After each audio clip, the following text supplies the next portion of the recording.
नमस्कार दोस्तों, कैसे आप सभी लोग। उम्मीद करता हूँ सभी लोग अच्छे होंगे। तो आज का टॉपिक थर्मल फिजिक्स में हमारे पास है टीडीएस इक्वेशंस। काफ़ी क्रूशियल टॉपिक है हमारे पास, ठीक है ना। तो इसको आज हमें डिस्कस करना है। तो टीडीएस इक्वेशंस में हमें क्या क्या डिस्कस करना है वो मैं आपको समझा देता हूँ। तो इंट्रोडक्शन तो हम देखेंगे, समझेंगे कि टीडीएस इक्वेशन क्या होता है। पहले हम जानेंगे कि फर्स्ट टीडीएस इक्वेशन क्या होता है, ठीक है। फिर फर्स्ट टीडीएस इक्वेशन के हम एप्लीकेशंस देखेंगे, किस तरीके से क्लोसियस-क्लैपेरॉन इक्वेशन हम टीडीएस इक्वेशन से निकाल सकते हैं। Heat transfer and entropy change in one mole gas using first TDS equation.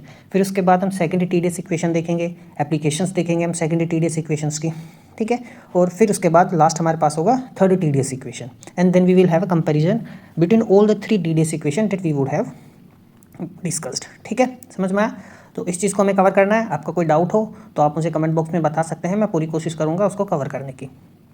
ध्यान से देखना है चीज़ों को। अब देखो टीडीएस इक्वेशंस क्या है। अब देखो नाम से ही पता चल रहा है हमारे पास, है ना, टीडीएस इक्वेशंस। अब एक में ना टीडीएस में इज इक्वल टू में समथिंग कुछ होगा, टीडीएस होगा और इक्वल टू में समथिंग कुछ फॉर्म होगी मेरे पास, जिसमें कुछ थर्मोडायनेमिकल वेरिएबल्स और थर्मोडायनेमिक क्वांटिटीज़ होंगी। समझ में आया। तो अब उन थर्मोडायनेमिक क्वांटिटीज़ और वेरिएबल्स की मुझे यदि वैल्यू पता हो तो मैं क्या निकाल सकता हूँ, एंट्रोपी निकाल सकता हूँ, ठीक है ना। क्योंकि देखो एंट्रोपी डायरेक्टली मेजरेबल क्वांटिटी नहीं होती है। तो ये one of the most important things है टीडीएस इक्वेशंस के बारे में। तो टीडीएस इक्वेशंस क्या करता है, एंट्रोपी को ना, जो एंट्रोपी होती है थर्मोडायनेमिक सिस्टम की, उसको रिलेट करता है डायरेक्ट मेजरेबल क्वांटिटी से। तो हम उन डायरेक्ट मेजरेबल क्वांटिटीज़ को एक्सपेरिमेंटली मेजर कर लेते हैं और वहाँ से हम क्या निकालते हैं, डायरेक्टली एंट्रोपी निकाल लेते हैं। समझ में आया, ठीक है। तो कोई भी थर्मोडायनेमिक सिस्टम हमारे पास हो, उसके हम इक्वेशन ऑफ स्टेट पता हो, हीट कैपेसिटीज पता हो, है ना, सर्टेन थर्मोडायनेमिक क्वांटिटीज उसकी पता हो, तो हम टीडीएस इक्वेशंस की मदद से उसकी एंट्रोपी निकाल लेंगे। समझ में आया। अब देखो जब एंट्रोपी हमारे पास निकल जाएगा तो हम क्या निकाल सकते हैं, हीट है। जब एंट्रोपी हमारे पास आ गया, ठीक है, तो हम रिवर्सिबल प्रोसेस में कितना ज़्यादा हीट ऐड हुआ या कितना ज़्यादा हीट रिलीज हुआ, है ना, तो हीट ट्रांसफर भी वहाँ से निकाला जा सकता है। तो हीट एब्जॉर्ब्ड और rejected by pure substances during reversible processes can also be calculated using TdS equations, ठीक है।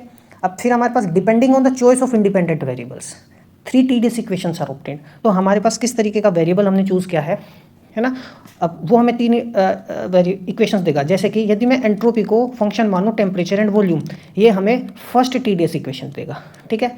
यदि मैं एंट्रोपी को फंक्शन मानूं टेम्परेचर एंड प्रेशर का, ये मुझे दूसरी टीडीएस इक्वेशन देगा। If entropy is a function of volume and pressure, ये हमें तीसरी टीडीएस इक्वेशन देगा, ठीक है ना। तो depending upon the thermodynamic variables 3 TDS equations are obtained. How these equations are obtained, let us see. तो बात करते हैं फर्स्ट टीडीएस इक्वेशंस की।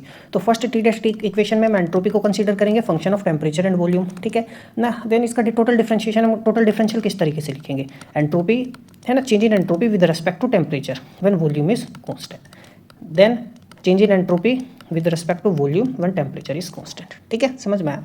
ये हमने लिख लिया। अब दोनों साइड देखो, यदि मैं टेम्परेचर की मल्टीप्लाई कर देता हूँ, अब आप समझ जाओगे मैंने ऐसा क्यों किया है, ठीक है ना।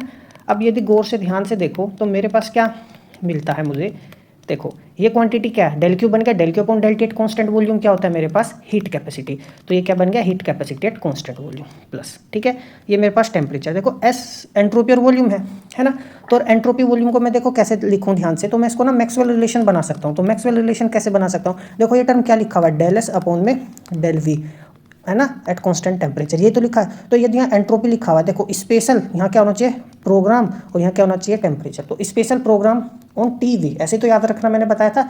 तो मैं इसको लिख सकता हूँ ये, ठीक है ना, ये पॉजिटिव टर्म आएगा, मैं क्लॉकवाइज चल रहा हूँ। तो यानी del S upon del v की जगह मैं del P upon del t लिख सकता हूँ। यहाँ पे मैंने डेल पी अपॉन में डेल टी लिखते हैं कॉन्स्टेंट वॉल्यूम। समझ में आया। यही मेरे पास क्या होती है, फर्स्ट टीडीएस इक्वेशन होती है। समझ में आया।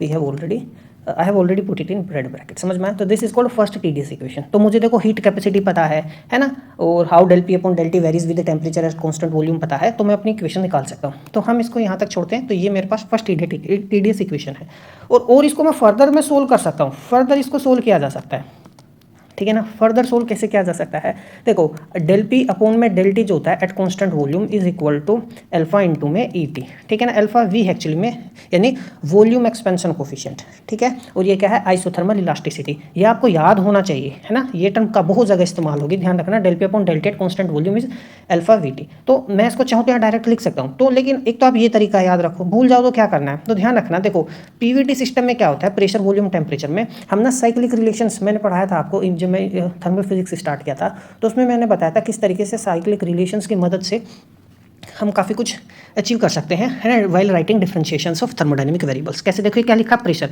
तो देखो चेंज इन प्रेशर, अगली वाली टर्म क्या है, वॉल्यूम, तो change in pressure with respect to volume keeping temperature constant. समझ में आया? अगली वाली टर्म क्या, वॉल्यूम, अब वॉल्यूम को ले लो, अब वॉल्यूम को अगली वाली टर्म से डिफरेंशिएशन कर दो, है ना, del we upon del t, और टी के बाद फिर से घूम के आओ प्रेशर कांस्टेंट। समझ में आया? अब मैं फिर टेम्परेचर पर आ जाता हूँ, टेम्परेचर में डिफरेंशिएशन, अगली वाली टर्म क्या है, प्रेशर, है ना, वॉल्यूम में के respect volume constant is equal to -1। समझ में आया? तो मैं लिख सकता हूँ डेल पी अपॉन में डेल वी टी और ये डेल वी अपॉन में डेल टी, ठीक है ना। अब मैं यदि इसको उधर लेकर जाऊँ इन्वर्स हो जाएगा, ये मैं माइनस साइन इधर लगा सकता हूँ, तो डेल पी अपॉन में डेल टी, ये मैंने आपको बताया था हम थर्मोडायनेमिक्स में इस तरीके से चेंज ऑफ वेरिएबल्स कर सकते हैं मैथमेटिक्स से, ठीक है ना। समझ में आया? तो देखो इसको मैं अब लिख सकता हूँ, है ना, समझ में आया? कोई डाउट है? तो ये चीज़ है। अब और इसको अब उठा के मैं यदि देखो मैंने del P upon del t की जगह पूरी टर्म लिख दी, है ना, समझ में आया? और इसको चाहे हम फर्दर सोल्व कर सकते हैं, कैसे, देखो मैं यदि ऊपर नीचे ना वॉल्यूम की मल्टीप्लाई कर देता हूँ तो कुछ फर्क नहीं पड़ना चाहिए, है ना।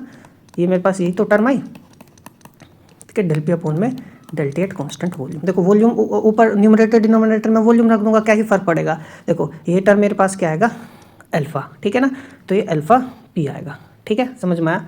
कोई डाउट है? यानी अल्फा पी का मतलब जानते हो क्या हुआ, ये होगा वॉल्यूम एक्सपेंसिविटी, है ना, एट कॉन्स्टेंट प्रेशर। और ये मेरे पास क्या आएगा, ये हमारे पास क्या हो गया, माइनर आइसोथर्मल इलास्टिसिटी, ठीक है ना। और ये क्या होगा, डेल पी अपॉन में del T at constant volume.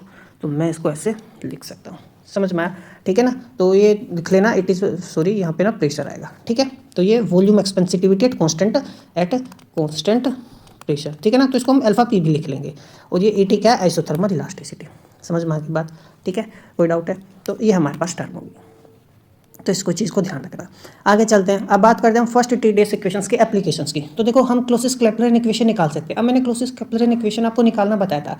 तो क्या होता है, देखो जब फेज ट्रांजिशन होता है, फेज ट्रांजिशन में अब जैसे मेल्टिंग में सॉलिड से क्या बन जाता है, लिक्विड, वेपराइजेशन में क्या होता है, लिक्विड से वेपर्स बन जाते हैं, सब्लिमेशन में सॉलिड से गैसेस स्टेट में चला जाता है, यही तो चीज़ होता है। तो फेज ट्रांजिशन में ना टेम्परेचर और प्रेशर रिमेन्स कॉन्स्टेंट, समझ में आया, और एंट्रोपी और वॉल्यूम में चेंज होता है। तो हम इसकी स्टडी कर सकते हैं क्लोसियस-क्लैपेरन इक्वेशन से। हम सैचुरेटेड प्रेशर किस तरीके से, टेम्परेचर और प्रेशर, सैचुरेटेड प्रेशर वेरी करता है एट कांस्टेंट वॉल्यूम, है ना, तो वो हम निकाल सकते हैं। ये हमने काफ़ी डिटेल में डिस्कशन इसके बारे में काफ़ी किया, वो मैं वहाँ पे इतना नहीं जाऊँगा उसमें, ठीक है ना। अब ध्यान से देखो हमें करना क्या है। देखो जब मैं रिवर्सिबल प्रोसेस की बात करूँ, यानी आइसोथर्मल रिवर्सिबल प्रोसेस की बात करूँ, तो देखो ये टर्म तो कट जाएगी, है ना, आइसोथर्मल रिवर्सिबल प्रोसेस में। तो मेरे पास क्या बचेगा, TDS, या मैं इसको यहाँ से अपना यहाँ से हम इसको निकालेंगे। देखो ये वाली टर्म क्या गई, 0। तो मेरे पास TDS इज इक्वल टू क्या बचा, T डेल पी अपॉन में del T at constant volume, ठीक है। और ये मेरे पास यहाँ पे क्या है, DV,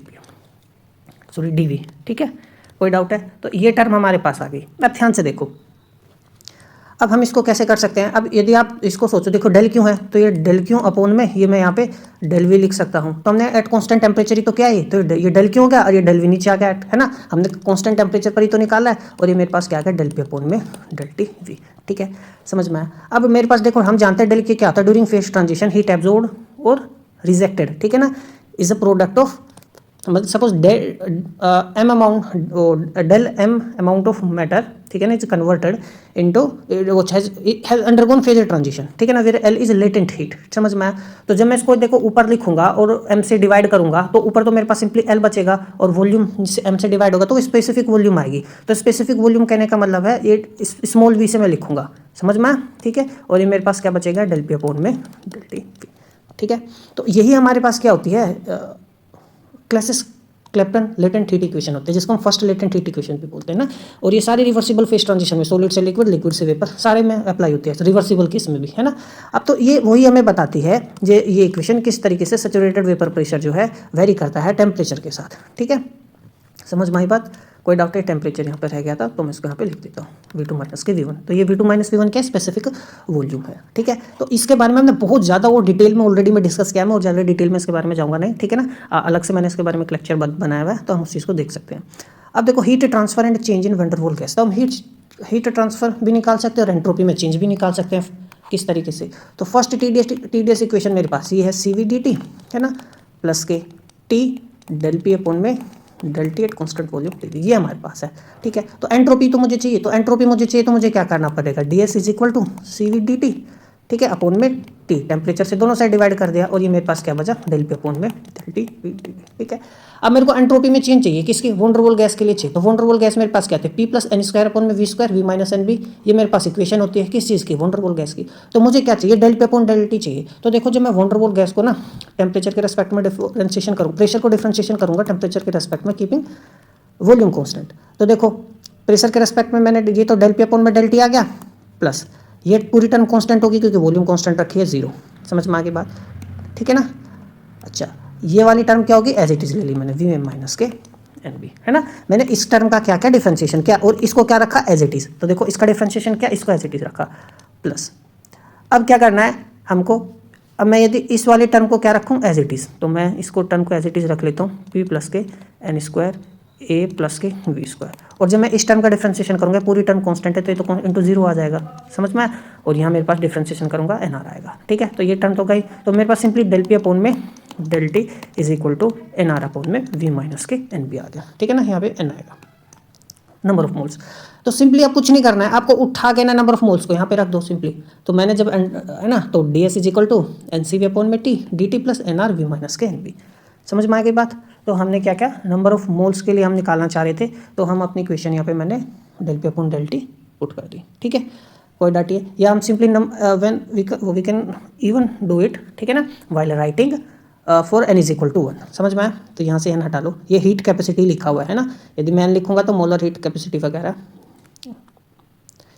अब ध्यान से देखो इस चीज़ों को, ये आ गया मेरे पास, समझ में आया। तो देखो लिखा, अब मेरे को डिफरेंशिएट एंट्रोपी चेंज निकालना है, तो सिंपली डिफरेंशिएट कर दो T1 अपोन T1 से T2 के रेस्पेक्ट में प्लस एन आर। अब देखो ये क्या लिखा, V माइनस के एन बी डी वी है, तो एक तरीके से 1 अपोन एक्स डी एक्स की फॉर्म में है। तो log x मेरे पास क्या जाएगा, इंटीग्रेशन आएगा। तो देखो log x ही लिखा हुआ है ना। तो जब मैं इंटीग्रेशन इसका क्या था, मैंने हम करेंगे ना किससे, V1 से V2, तो देखो V2 अपोन में V2 और ये V1 आ गया, समझ में आया, ठीक है।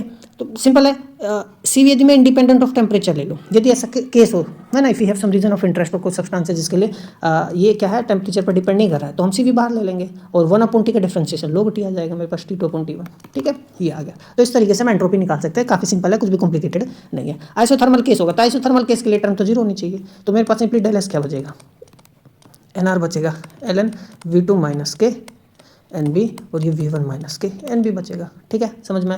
हीट ट्रांसफर भी निकालना मुझे, तो हीट ट्रांसफर हम निकाल सकते हैं। तो del Q is equal to T del S, है ना। ये देखो मैंने डेल्टा की फॉर्म में लिखा है ना, यानी heat transfer during change in process from 1 to 2। ये Q2 माइनस Q1 है, S2 माइनस S1 है। तो ये मेरे पास एन आर आ जाएगा, है ना, और ये V2 माइनस के एन बी V1 माइनस के एन बी। समझ में आ गई चीज़ें, ठीक है। तो इस तरीके से हम इसको कर सकते हैं। तो ये आ गया हमारे पास। तो ये हमने आइसोथर्मल प्रोसेस के लिए निकाला है, किसके लिए निकाला है, आइसोथर्मल प्रोसेस के लिए। तो हम इस तरीके से सोल्व कर सकते हैं। अब यदि आप ध्यान से देखो, जो वॉन डेर वाल गैस का है ना, यदि मैं एक्सक्लूडेड वॉल्यूम पैरामीटर जो है ना बी, है ना, तो एक्सक्लूडेड वॉल्यूम पैरामीटर जो होता है B van der Waals gas के लिए होता है ना। तो ये अफेक्ट कर रहा है बहुत heat transfer and entropy change. देखो एंट्रोपी चेंज में भी ये पैरामीटर आ रहा है और हीट ट्रांसफर में भी ये पैरामीटर आ रहा है, ठीक है ना। Unlike ideal gas, ideal gas में क्या होता है, देखो बी नहीं होता ना आइडियल गैस में, तो बी हटा दोगे ना तो बिल्कुल डेल क्यू जो है मेरे पास n r t l n क्या बनेगा, V2 अपॉन V1 बनेगा। यदि मैं बी हटा देता हूँ तो सिर्फ ये वही केस बन गया ना आइडियल गैस के लिए केस। तो यहाँ से वॉन डेर वाल गैस से मेरे पास आइडियल गैस का केस आ गया, ठीक है ना, समझ में आई चीज़ें। तो ये था हमारे पास फर्स्ट TDS इक्वेशन के बारे में। अब बात करते हैं हम सेकंड TDS इक्वेशन। तो देखो सेकंड TDS इक्वेशन में हम क्या कंसीडर करेंगे, entropy is a function of temperature and pressure. हमने पहले क्या कंसीडर किया था, entropy function of temperature and volume, जब हमने क्या निकाला था, फर्स्ट TDS इक्वेशन निकाली थी। अब हम सेकंड TDS इक्वेशन निकालेंगे। तो सिंपल है, टोटल डिफरेंशिएशन क्या होगा, तो एंट्रोपी में चेंज टेम्परेचर के रेस्पेक्ट में भी, ठीक है ना, और एंट्रोपी में चेंज प्रेशर के रेस्पेक्ट में भी, ठीक है, ये आ गया हमारे पास। अब दोनों साइड यदि मैं टेम्परेचर से मल्टीप्लाई कर दूँ, ये हमने क्यों किया है, ताकि हम हीट कैपेसिटी बता सके एट कॉन्स्टेंट प्रेशर, ठीक है, समझ में आई बात। ये आ गया मेरे पास, तो ये मेरे पास CP बन गया। तो TDS is equal to CP dt plus, अब देखो ये मेरे पास डेल एस अपोन में डेल पी है ना, तो ये डेल एस अपोन में del P at constant temperature. तो उसको मैं मैक्सवेल रिलेशन की मदद से क्या लिखूंगा, देखो स्पेशल प्रोग्राम, यहाँ टी आएगा और यहाँ वी, यानी डेल अपोन में डेल टी होगा एट कॉन्स्टेंट प्रेशर, यहाँ माइनस साइन आएगा क्योंकि मैं special program on TV कैसे चलाऊँ, एंटी क्लॉकवाइज चलाऊँ, ठीक है, समझ में आई बात। तो मैक्सवेल रिलेशन की मदद से मैं क्या लिख सकता हूँ, माइनस के डेल वी अपोन में del T at constant pressure और ये डी पी। तो ये मेरे पास आ गई क्या, सेकंड TDS इक्वेशन। समझ में आया। तो काफ़ी सिंपल है, कुछ भी कॉम्प्लिकेटेड नहीं है। अब देखो ये क्या है, del we upon del T at at heat, है ना, तो एट कांस्टेंट प्रेशर। तो यानी ये क्या, वॉल्यूम एक्सपेंसिटिविटी। तो वॉल्यूम एक्सपेंसिटिविटी क्या होता है मेरे पास, ये मेरे पास वॉल्यूम एक्सपेंसिटिविटी होता है, ठीक है ना। तो सिंपली मैं वैल्यू यहाँ पे इसको लिख सकता हूँ ना, तो TdS is equal to CP dt minus, और ये मेरे पास माइनस टर्म है, और ये del we upon del T को क्या लिख सकता हूँ, V अल्फा P और dP, एस फॉर्म में भी मैं इसको लिख सकता हूँ, ठीक है, समझ में आया। तो ये मेरे पास थी सेकंड, ये था आइसोबैरिक वॉल्यूम एक्सपेंसिटिविटी। तो ये है मेरे पास सेकंड TdS इक्वेशन। तो एंट्रोपी चेंज भी हम निकाल सकते हैं, है ना। तो एंट्रोपी चेंज, तो लेट अस, देखो there is a mistake, we have forget T है, T will come here, T आएगा, ठीक है, समझ में आया। तो एंट्रोपी चेंज और हीट चेंज भी निकाल सकते हैं हम यहाँ से। तो हमारे पास सेकंड TdS इक्वेशन यही तो है ना। तो यदि मैं क्या करता हूँ, एंट्रोपी चेंज निकालने के लिए मुझे क्या करना है, सिंपली टी से दोनों साइड मैंने डिवाइड कर दिया, तो मेरे पास dt अपॉन में टी माइनस के कट जाएगा टी, ये अल्फा पी dp, ये आ गया ना, टी से डिवाइड कर दिया। तो सिंपली ये तो टर्म बची है मेरे पास, तो मेरे को क्या करना है, इंटीग्रेशन कर दो अब दोनों साइड। तो मैं जब इंटीग्रेशन करूँगा तो मुझे क्या मरेगा, एंट्रोपी में चेंज बिटवीन टू स्टेट्स, ठीक है ना। तो ये T1 T2 CP dt upon में टी माइनस, ठीक है ना, और ये अल्फा पी V dp और P1 और P2, समझ में आ गई बात। तो यहाँ से मेरे पास ये एंट्रोपी में चेंज आ गया। मुझे हीट ट्रांसफर पता करना है, तो del Q is equal to क्या होगा, T डेल एस। तो डेल एस हमने अभी निकाला ही है सिंपली, है ना। तो मेरे पास देखो क्या आ जाएगा, T1 T2 CP dt, T की जब मैं इसमें मल्टीप्लाई करूँगा ना, टी कट जाएगा, है ना, और ये मेरे पास P1 P2 alpha P V dp और यहाँ पे टी भी आएगा, समझ में आ गई बात। तो काफ़ी सिंपल है, हम ऐसे हीट ट्रांसफर भी निकाल सकते हैं। इसी तरीके से हमने किसमें किया था, फर्स्ट TdS इक्वेशन में भी किया था। अब हम पर्टिकुलर केस के लिए निकाल सकते हैं हीट ट्रांसफर। हम आइसोथर्मल कंप्रेशन और एक्सपेंशन का केस निकाले, कंप्रेस हो रहा है या एक्सपेंड हो रहा है, यानी प्रेशर में चेंज हो रहा है, लेकिन टेम्परेचर क्या है, कॉन्स्टेंट है। उस केस में क्या निकालना है, हीट ट्रांसफर। तो हीट आइसोथर्मल प्रोसेस के लिए डेल टी जीरो होगा, तो डेल टी जीरो होगा, तो ये टर्म तो dt तो जीरो, ये टर्म तो गई, है ना, समझ में आया। तो देखो ये टर्म गई, तो उस केस में हम देखो एंट्रोपी भी निकाल सकते हैं। एंट्रोपी कितना आएगा, माइनस के ये P1 P2 alpha P V dp, ये एंट्रोपी आ गया, है ना। और मेरे को डेल क्यू चाहिए, तो सिंपली डेल क्यू यानी हीट ट्रांसफर, तो ये P1 P2 T alpha P V dp, ये मेरे पास डेल क्यू आ गया, ठीक है ना। तो ये टर्म तो कट गया, ये तो टर्म बचेगी, यही मेरे पास क्या आ गई, हीट एक्सचेंज आ गया, हीट ट्रांसफर। तो मोस्टली सॉलिड और लिक्विड के केस में क्या होता है ना, जो वॉल्यूम में और अल्फा पी में ना, ये सिग्निफिकेंटली चेंज नहीं होते, समझ में आया। सॉलिड को यदि आप एक्सपेंड करो या कंप्रेस करो तो उसकी वॉल्यूम में चेंज तो आता है, लेकिन इतना अप्रिसिएबल या सिग्निफिकेंट चेंज नहीं आता, समझ में आया। और अल्फा जो वॉल्यूम कोफिशिएंट होता है, इसमें भी चेंज आता है, लेकिन अप्रिसिएबल चेंज आता है, ठीक है ना, कंप्रेशन पे और एक्सपेंशन पे, यानी प्रेशर चेंज करने पे तो ऑलमोस्ट कॉन्स्टेंट से ही रहते हैं। तो इनको हम बाहर ले लेते हैं। तो इसी तरीके से ना इनको हम क्या ले लेंगे, बाहर। नहीं तो यदि अप्रिसिएबल चेंज आएगा, क्वेश्चन यदि आपको दे तो हम आप अंदर ही रखेंगे। तो देखो माइनस के टी और ये अल्फा और ये मैंने बाहर ले लिया, ठीक है ना, और ये P1 P2 प्रेशर ही तो बचा अंदर, तो मैं del Q is equal to क्या लिख सकता हूँ, माइनस के टी अल्फा वी और ये P2 माइनस के P1, समझ में आया। तो ये हमने निकाल दिया। तो इस तरीके से हमने हीट ट्रांसफर निकाल लिया और एंट्रोपी हम निकाल सकते हैं। तो four substances with positive expansivity, यानी वॉल्यूम एक्सपेंशन कोफिशिएंट जो है ये पॉजिटिव हो, तो देखो हमारे लिए केस में देखो क्या है, ये टर्म पॉजिटिव है और ये भी टर्म क्या है, वॉल्यूम भी पॉजिटिव है, समझ में आया। अल्फा यदि पॉजिटिव हो, किसके लिए, जिसके जो सब्सटेंस हीट करने पर एक्सपेंड होते हैं, पॉजिटिव एक्सपेंसिविटी, ये मैंने आपको प्रीवियस लेक्चर्स में भी डिस्कस किया। तो पॉजिटिव एक्सपेंसिविटी मींस दो substance which expends on heating. उन सब्सटेंस के लिए हमने क्या देखा, यदि आइसोथर्मल इंक्रीज ऑफ प्रेशर, यानी कंप्रेशन हो रहा हो, कंप्रेशन में टर्म तो पॉजिटिव आएगी, है ना। तो दो substance which expends on heating, उसके लिए डेल क्यू की वैल्यू लेस देन जीरो आएगी, क्योंकि ये सारी टर्म क्या होगी, पॉजिटिव हो जाएगी। कंप्रेशन में ये वाली टर्म पॉजिटिव, समझ में आया, ठीक है। और for which substance, for which alpha is positive, यानी एक्सपेंड करने पर, हीट करने पर एक्सपेंड हो रहा है, ठीक है। तो डेल क्यू क्या आ रहा है, लेस, यानी उन सब्सटेंस के लिए डेल क्यू लेस आने का मतलब है वो हीट को रिजेक्ट कर रहे हैं, हीट रिलीज कर रहे हैं, समझ में आया, क्या कर रहे हैं, हीट को रिलीज कर रहे हैं, ठीक है, ये ध्यान रखना। For substance with negative expansivity, यानी वे सब्सटेंस जो कॉन्ट्रैक्ट करते हैं हीट करने पर, हीट कर देंगे तो उनकी वॉल्यूम घट जाती है, उनको बोलते हैं, है ना, substances that shows negative expansivity, है ना, तो उनको बोलते हैं जो हीट करने पर कॉन्ट्रैक्ट होते हैं। तो उस केस में ना आइसोथर्मल कंप्रेशन में, क्योंकि देखो कंप्रेस ये टर्म पॉजिटिव, ये वाली टर्म नेगेटिव, एक टर्म में नेगेटिव ऑलरेडी बाहर है, तो डेल क्यू क्या आ जाएगा मेरे पास, पॉजिटिव आएगा, ठीक है ना। तो उस केस में क्या प्रोड्यूस होगी, कूलिंग इफेक्ट, क्योंकि डेल क्यू पॉजिटिव यानी हम हीट दे रहे हैं सब्सटेंस को, सब्सटेंस के पास हीट नहीं है, सब्सटेंस के पास हीट की कमी है, वो क्या प्रोड्यूस करेगा, कूलिंग इफेक्ट। अब आप देखो ऐसे सब्सटेंस को ना जब आप टच करोगे, क्या करोगे, टच, तो ये हीट ले रहे हैं, क्या कर रहे हैं, ले रहे हैं हीट, ठीक है ना। तो जब आप इनको टच करोगे तो ऐसे समझो इन्होंने आपके बॉडी से भी हीट ले लेंगे, आपके हाथ से ये क्या ले रहे हैं, हीट एब्जॉर्ब कर रहे हैं, एब्जॉर्प्शन ऑफ हीट दे, तो आपको कैसा फील होगा, कूलिंग इफेक्ट फील होगा आपको अपने हाथ में या नहीं होगा, समझ में आते? कूलिंग इफेक्ट प्रोड्यूस करते हैं ये सब्सटेंस, क्योंकि आपके हाथ से हीट निकल गई ना, अब वो इस सब्सटेंस ने ले ली है ना। ये कैसे सब्सटेंस है? ये वो सब्सटेंस है जो कॉन्ट्रैक्ट होते हैं। कैसे कॉन्ट्रैक्ट होता है? हीट करने पर, ठीक है ना। जैसे आइस है, आइस भी तो हीट कूलिंग इफेक्ट प्रोड्यूस करता है नहीं करता है? जब हम आइस को टच करते हैं ना तो आइस क्या करता है? आइस एब्जॉर्ब कर लेता है हीट हमारे हाथ से, तो जब हमारे हाथ से हीट निकलेगी तो हमें तो ठंडा महसूस हो गई है ना। तो जो सब्सटेंस नेगेटिव एक्सपेंसिविटी शो करते हैं, एक तो वाटर होता है कहाँ 0 से 4 डिग्री सेल्सियस, और आइस तो रहेगा ही। रबर हो गया खासतौर पे इंडियन रबर, और कुछ एलॉयज होते हैं, ठीक है ना, समझ में आया? तो ध्यान रखना वो हीट एब्जॉर्ब करते हैं, ठीक है, ड्यूरिंग आइसोथर्मल कंप्रेशन, हम ऐसा कह सकते हैं है ना। तो ये आइसोथर्मल कंप्रेशन ही तो पढ़ा हमने, समझ में आई बात करते हैं temperature change in reversible adiabatic compression. अब देखो आइसोथर्मल कंप्रेशन हमने पढ़ा, अब एडियाबैटिक कंप्रेशन की बात क्या करें। तो टीडीएस इक्वेशन हमारे पास क्या थी? CP dt माइनस के T alpha P V D P. तो एडियाबैटिक केस है, ये तो टर्म 0 हो जाएगी, तो मेरे पास क्या बचा? CP dt is equal to T alpha V D P, ठीक है। तो मैं यहाँ से dt निकाल सकता हूँ टी अल्फा पी है ना, और ये मेरे पास v अपॉन में CP, तो ये मेरे पास आ गया। तो यहाँ से मैं टेम्परेचर में चेंज निकाल सकता हूँ, ठीक है, समझ में आया? ये मेरे पास dP आएगा। तो टेम्परेचर में क्या निकाल सकता हूँ? चेंज निकाल सकता हूँ ड्यूरिंग रिवर्सिबल एडियाबैटिक कंप्रेशन। तो ये टर्म तो हमेशा कर पॉजिटिव ही रहेगी, ठीक है, समझ में। और फर्दर हम इसको कैसे सोल्व करेंगे? देखो इसको मैं कैसे लिखूँ? Simply dt is equal to T alpha P V CP और dP। इस टर्म को आप सिंपली अल्फा भी लिख सकते हो, कोई इशू नहीं है, ठीक है ना। तो ये आ गया मेरे पास। तो मैं ऐसे यहाँ से भी इसको सोल्व कर सकता हूँ, समझ में आया? तो इंटीग्रेट भी हम कर सकते हैं। तो लिक्विड और सॉलिड्स के केस में मैंने बताया था ये जो है ना होते ऑलमोस्ट इनसेंसिटिव होते हैं टू चेंज ऑफ प्रेशर, है ना। तो प्रेशर पर जनरली डिपेंड करते नहीं हैं, तो दे मे बी एज्यूम्ड कांस्टेंट्स। तो जब हम इनको कांस्टेंट एज्यूम कर लेंगे तो देखो इंटीग्रेट भी कर सकते हैं हम। ये बाहर देखो ये टेम्परेचर नीचे आ जाएगा ना, तो T1 से T2, और देखो अल्फा और भी बाहर ले लिया मैंने। तो इसी तरीके से देखो ये मेरे पास क्या आ गया?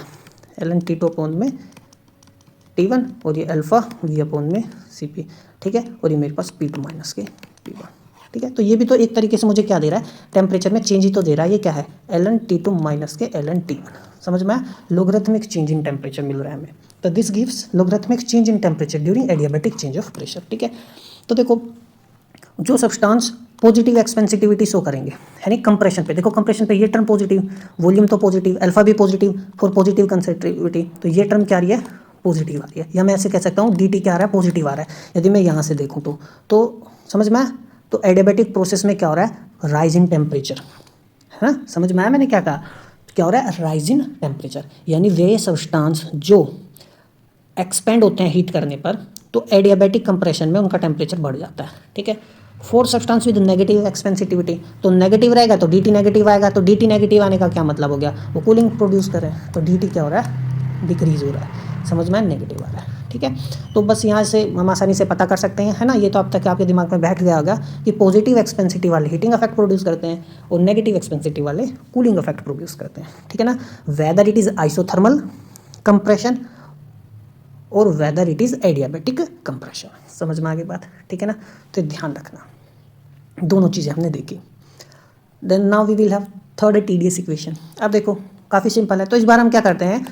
वॉल्यूम और प्रेशर कोई वेरिएबल ले लेते हैं, तो चेंज निकालेंगे यदि, तो क्या आएगा? डेल एस अपॉन में डेल वी, प्रेशर को कांस्टेंट रखेंगे। अब देखेंगे एंट्रोपी में change when pressure is constant, ठीक है, समझ में आया? वो sorry with respect to pressure when volume is constant. ये टर्म आ गई हमारे पास। अब इसको हम फर्दर और सोल्व कर सकते हैं। देखो मैं टी की मल्टीप्लाई नहीं कर सकता, क्योंकि टी की मल्टीप्लाई करेंगे क्योंकि ना मुझे यहाँ पे अभी CP मिल रहा है ना CV मिल रहा है, तो मुझे क्या करना चाहिए? डेल एस अपॉन में डेल वी, है ना। तो मैं क्या करता हूँ? उसको टेम्परेचर से डिवाइड कर देता हूँ, और फिर यहाँ से भी टेम्परेचर से डिवाइड करूँगा।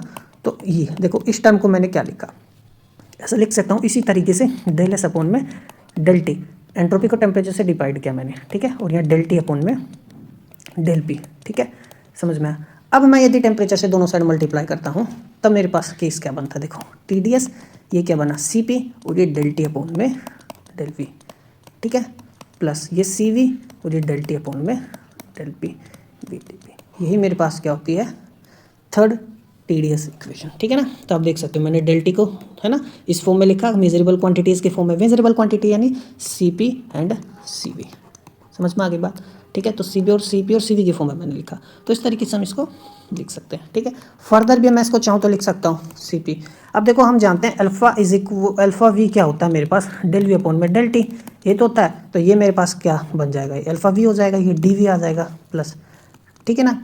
और ये मेरे पास क्या आ गया, डेल पी अपॉन में डेल टी, ठीक है। तो देखो ये आइसोबैरिक कोफिशिएंट आएगा, तो आइसोबैरिक कोफिशिएंट को हम जनरली म्यू से लिखते हैं, ठीक है ना, यानी 1 अपॉन में पी डेल पी अपॉन में del T at constant volume. तो इस केस में यहाँ पे देखो क्या आ जाएगा, ये पी है ना, और ये म्यू और डी पी। तो ये ऐसे भी हम इस चीज़ को लिख सकते हैं, समझ में आई बात। तो ये हमारा है था क्या, TDS equation, third TDS equation, ठीक है। तो ये ध्यान रखना, समझ में आई बात। तो इस चीज़ों को हम कवर कर सकते हैं, ठीक है ना। तो आपको कोई डाउट हो तो आप मुझे कमेंट बॉक्स में बता सकते हैं। बस आपको थोड़ा सा ना चीज़ों को खुद से करके देखना है। आप वीडियो को पॉज कीजिए और देखिए मैंने थ्योरी में कैसे समझाया, या आप सिंपली बिना समझे भी उस चीज़ को देखेंगे और खुद से लिखने की कोशिश करेंगे, क्योंकि I have framed the notes in such a way that there will be no need और फ्रॉम आउटर सोर्स, ठीक है ना, there will be no need from outer source for your understanding. आप खुद से कर लोगे इस चीज़ को। तो कंपैरिजन आप यहाँ देख सकते हैं। तो फर्स्ट TDS इक्वेशन में हमने टीवी वेरिएबल लिए थे इंडिपेंडेंट, सेकंड में टीपी और थर्ड में वीपी। ये हमारे पास जनरल फॉर्म आती है ना, और इसी फॉर्म को हम थर्मोडायनेमिक क्वांटिटीज़ में चेंज कर सकते हैं, समझ में आया। तो ये ध्यान रखना। तो ये था हमारा आज का लेक्चर, मिलते हैं अगले लेक्चर में, तब तक पढ़ते रहिए, नमस्कार।